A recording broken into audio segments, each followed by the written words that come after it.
Around Dodge City and in the territory on West, there's just one way to handle the killers and the spoilers, and that's with a U.S. Marshal and the smell of Gunsmoke.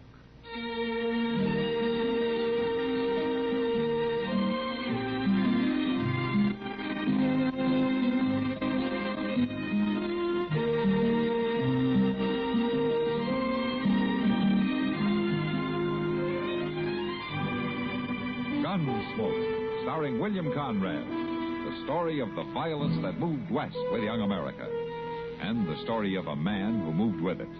I'm that man, Matt Dillon, United States Marshal. The first man they look for and the last they want to meet. It's a chancy job, and it makes a man watchful and a little lonely.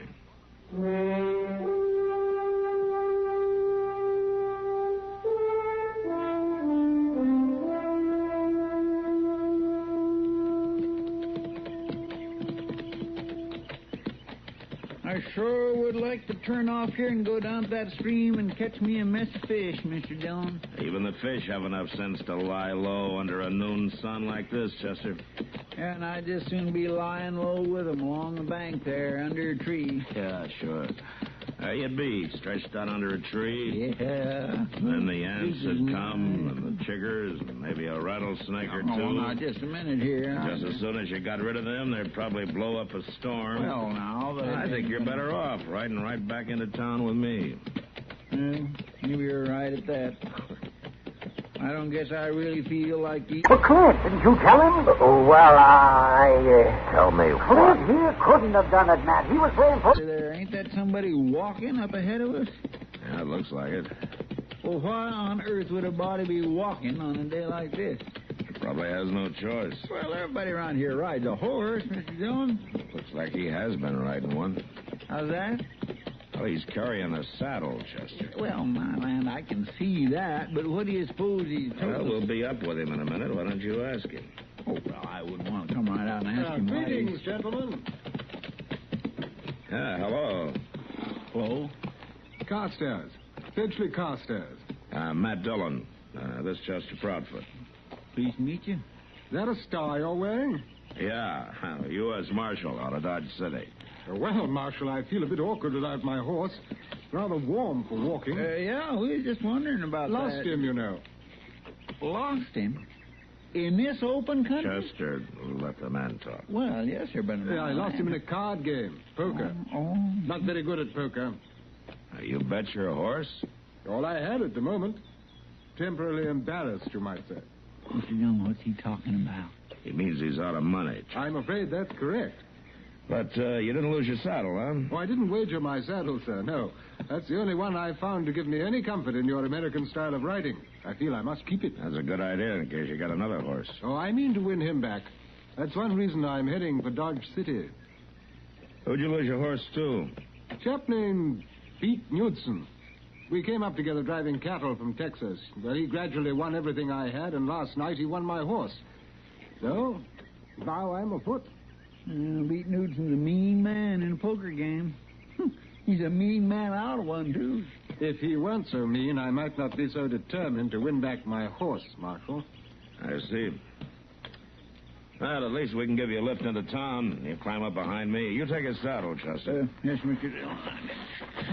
There you go. Very sporting of you.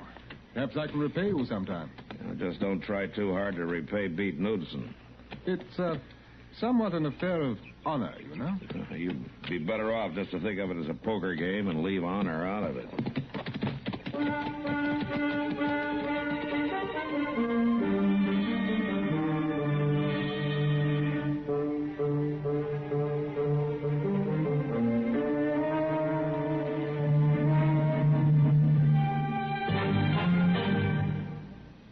Now, just listen a minute, well, if you will.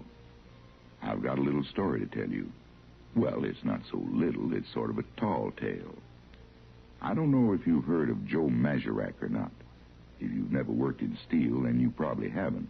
But he was a legendary giant whose body was made of pure steel. It was Joe who invented riveting. Joe would stand there shaping rivets out of the hot steel with his thumb and fingers, And while the rivets were taking shape, he'd punch holes in the girders or plates with his little fingers. Then he'd plug the rivets into the holes and pound them over with his knuckles. Worked so good that they invented riveting machines to take his place on jobs he couldn't get to. Joe was a busy man, you bet. But in between jobs, he couldn't just stand around doing nothing, so he'd stockpile cannonballs, making them out of white hot steel the way little children make snowballs, by rolling them in their hands. For entertainment, Joe used to have what he'd call a taffy pull, only he'd use steel instead of candy. And as he stretched it out, his fingers would be shaping it. When he finished each long tug, he'd break it off and lay down another length of rail to cool. Guess half the rails of the B&O were made by Joe at his taffy pulls. Yes, Joe Masurak was the spirit of the steel industry, the spirit of those men who worked and sweat before the open hearths of the Alleghenies, who laughed and bragged about the strength of their giant while they turned out the finest steel in the world. Some of that steel was Joe Masurak himself, to hear them tell it. Seems that during the year of the big layoff, when the steel mills couldn't get metal to process, why, Joe, he melted himself down in the flames of hearth number 7 so's America could maintain its steel supply. Yes, old Joe was quite a legend, wasn't he? Say, isn't it nice being citizens of a country where you can laugh and talk about things free as a breeze, and write and read and worship, too? Yes, sir. Maybe you don't think about it much, but you should.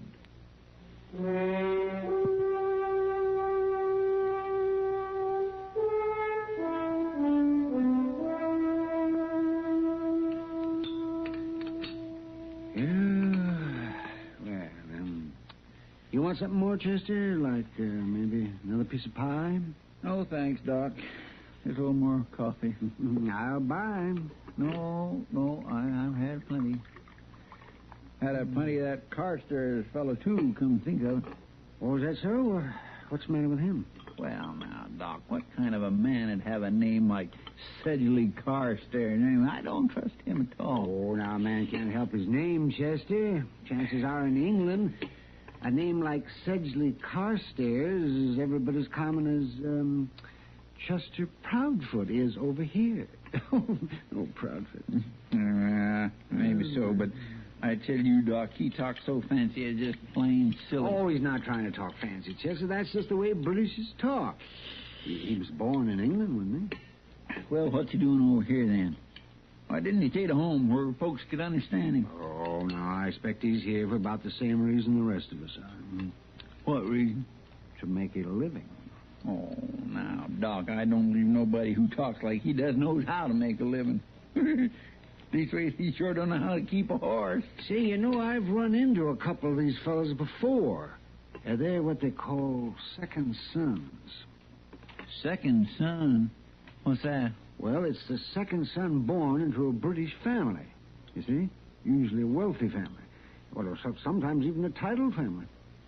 You mean lords and dukes and queens and all such as that? Could be.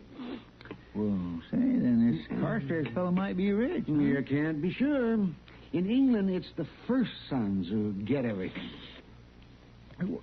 Doc, you mean them lords and dukes and stuff don't give their second boys nothing? Sometimes not, unless maybe they send them something a couple times a year to keep them from hanging around the estate, raising a fuss. You mean they bribe their boys to stay away? It's been done. Sometimes those second sons turn out to be kind of ornery once they find out that they're not going to get their share of the family loot. Oh, that's a dirty trick. You can't rightly blame them for that. Say, Doc, you reckon this Carstairs feller's getting paid to stay away? Can't tell, Chester. Well, something to think about, though.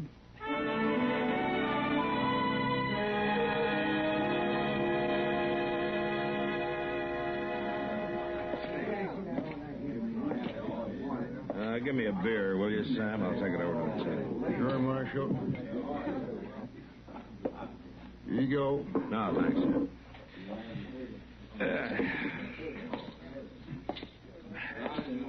Oh, evening, Kitty.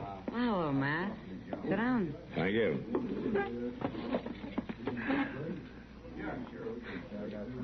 to talk to me, or are you just going to look around the room? Huh? Oh, I'm sorry, Kitty. I was just looking for somebody. He's over there at the far table. You can't see him too well with all the crowd standing around. Yeah. Now, how'd you figure I'd be interested in Carstairs? Well, everybody's interested in him. I hear he's the willingest poker player to hit Dodge since the Santa Fe Railroad gangs. And the willingest loser. He doesn't seem to care who he loses it to. Just so he keeps on playing. I wonder where he gets his money. Well, they say all he has to do is walk into the bank and he comes out with all the money he wants. It could be gossip, you know. Yeah. He was down to betting his horse a few days ago. You worried about him, Matt? No, not exactly worried, Kitty. But he's a likable fella. I just hate to see him losing all his money. I wonder why he's doing it. He wants to learn to play good enough poker so that he can sit in on another game with Beat Knudsen. He wants to win his horse back. Well, you can't blame him for that. But if Knudsen hears about the money, there'll be a lot more involved in our horse. No, gentlemen, no. The game's breaking up. Yeah, it looks like it. Opens tomorrow. Then I'll be only too glad. Hi, hello, Marshal. Miss Kitty. Hello, Sedge. Sedge? Mighty pleasant chaps in here, Marshal. Oh, why shouldn't they be pleasant? I understand you're supporting them. I am losing a good deal of money, that's true. But I'm learning, Marshal. I'm learning.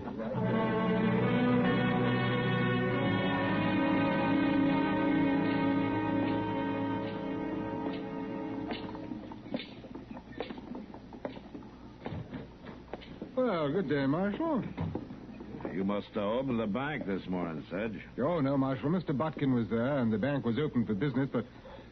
Oh, you're joking me, huh? You better get that money out of sight. Seems hardly worthwhile, does it? I lose it as fast as I get it. Yeah. Well, Sedge, I'd like to talk to you about that. Oh, it's my money, Marshal. Nothing shady about it. I'm not worried about that. I just think maybe you ought to be more careful, that's all. Careful. Yeah, there's talk all over town that you're a rich man. For somebody as free and easy with his money as you are, it could be dangerous. Then you haven't a worry in the world. I'm certainly not a rich man. And maybe you ought to quit acting like one. Oh, it's just that my latest bank draft was waiting for me here when I got to town. A bank draft? Yes, from London. They send me a remittance check twice a year, Marshal, to keep me safely on this side of the ocean. But it'll be gone soon. Well, it's your business. Just make sure that you don't lose more than your money. Thank you for your interest, Marshal. Now, if you'll excuse me... Yeah. See you later, Sedge.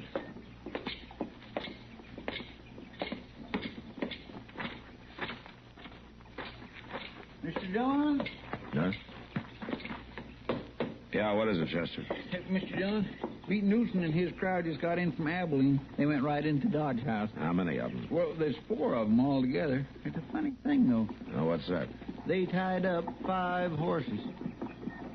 One without a saddle, huh? Yes, sir, that's the way it was. Well, Beat's really rubbing it in, isn't he? Oh, well, shucks, Mr. Dillon. If Sedge didn't have no better sense than to lose his horse in the first place... I just hope he wins it back, Chester. For his sake. And I also hope he rides it right out of town.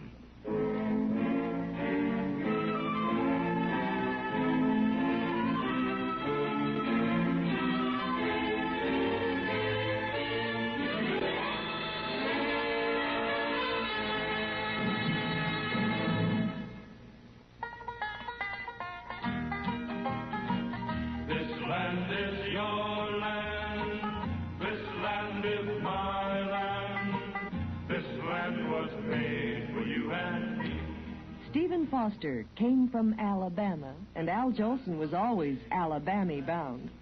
Even though there was no particular validity to these claims, there was a definite sincerity behind them. For Bama has a sense of charm and hospitality unlike any other state.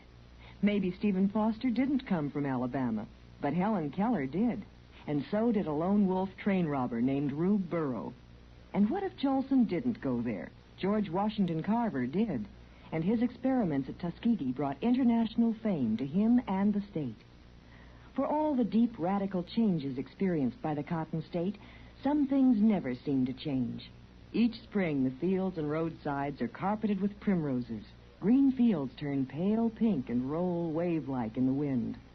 Alabama, like much of the South, seeks to combine 20th century industrial progress with the barn raisings and candy pulls of an earlier era.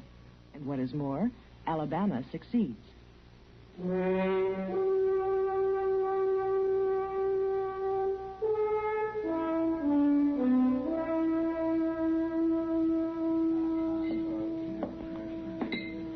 Hello, Knudsen. Hello. Well, it's about time you showed up. I thought you'd be down to the Long Branch by now. What do you mean by that? Well, the whole town's been waiting for you to come in so you could play poker with that English fella. Why should I play poker with him? I already cleaned him out. I even got his horse. Yeah, that's what he wants to win back. I don't know why he put such a store by it, though. Why, he could buy a string of horses if he wanted to. You been winning? Sedge. Win money? Why, not hardly, but that don't matter. What? Well, he's rich. He is? I mean, you didn't know that? Well, you didn't have no money on the way up from Texas. Well, it just come. It come from London, England, to the bank. Well, he goes and gets some every day. I hear tell he got another big wad this morning. You know what you're talking about. Well, anybody'll tell you. Well, maybe I will just mosey down there and play a little poker after all. Got to give the man a chance to win back his horse. Sure.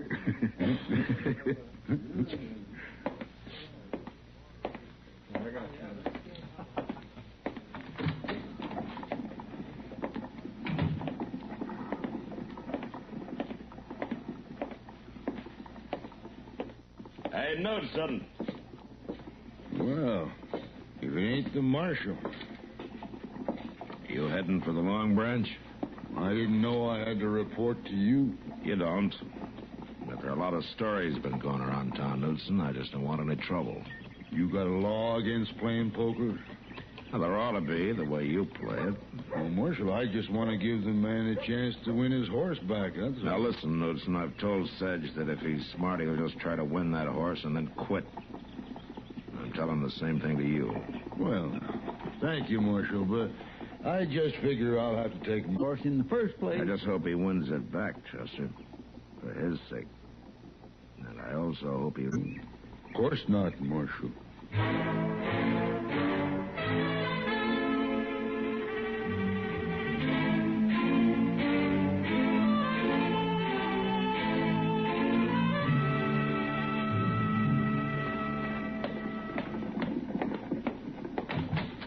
Mr. Dillon, there's something downright peculiar going on around here. What?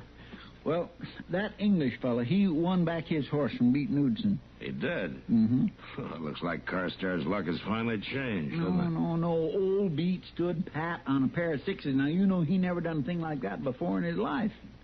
Oh. And he let Carstairs win. Yeah, but that's not all. They all went off to the livery stable, Knudsen and his crowd, to get the horse. Friendly as you please. Knudsen had a jug, and they was getting old Sedge all liquored up. Well, it don't make sense, but... Are they still there? That's what I was getting at. They rode off out of town. Oh, come on, Chester. I think maybe we better follow him.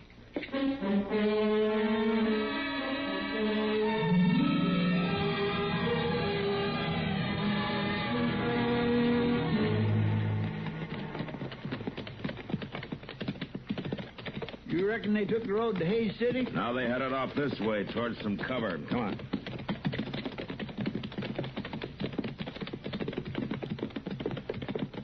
I'm going to play a hunch, Chester. Isn't there a deserted shack just over the rise? Yes, sir, there is. I figure they'd stop the first place they come to.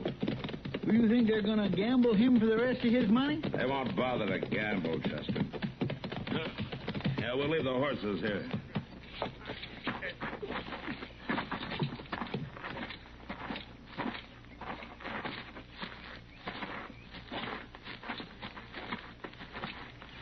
Yeah, there it is. 4 horses out in front. All right, listen, Chester, you keep low and you go up to the window on the left side there, see? Now, you think you can make it? Yes, sir, I can make it. All right, good. I'll go around to the front. When I get to the door, you cover me through the window. All right, you ready? I'm ready. Come on, then.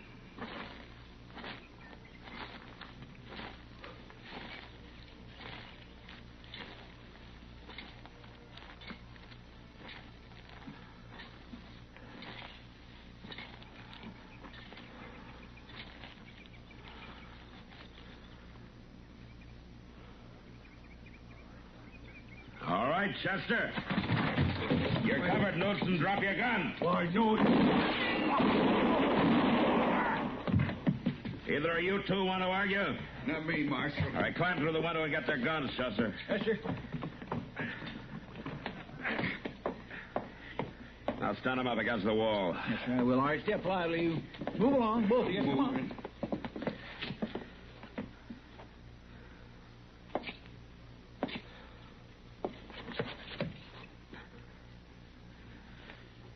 You may have got me, Marshal. But you're too late for that fancy talker. Where is he, Knudsen? Where's Carstairs? He's in the gully. Out back. Dead? Dead as I'm going to be. You're a fool, Knudsen. All you had to do was keep on playing poker with him. He'd have lost everything he had. You didn't need to kill him to get it. Marshal, you want to laugh? Something funny, Knudsen? All that money they talked about, it was all spent. He just had $3 on him. $3.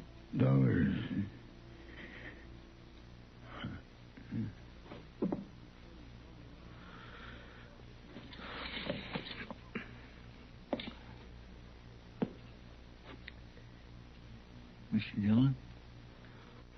You know, Chester, a man's life should be worth more than $3. A lot more.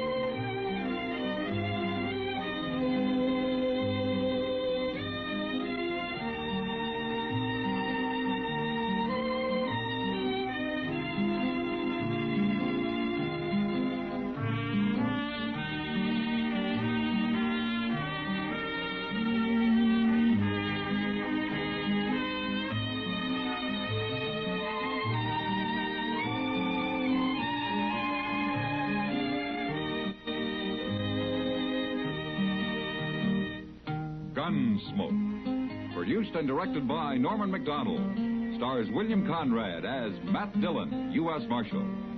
Featured in the cast were Parley Bear as Chester, Howard McNear as Doc, and Georgia Ellis as Kitty. George Walsh speaking. Join us again next week for another specially transcribed story on Gunsmoke. This is the United States Armed Forces Radio and Television Service.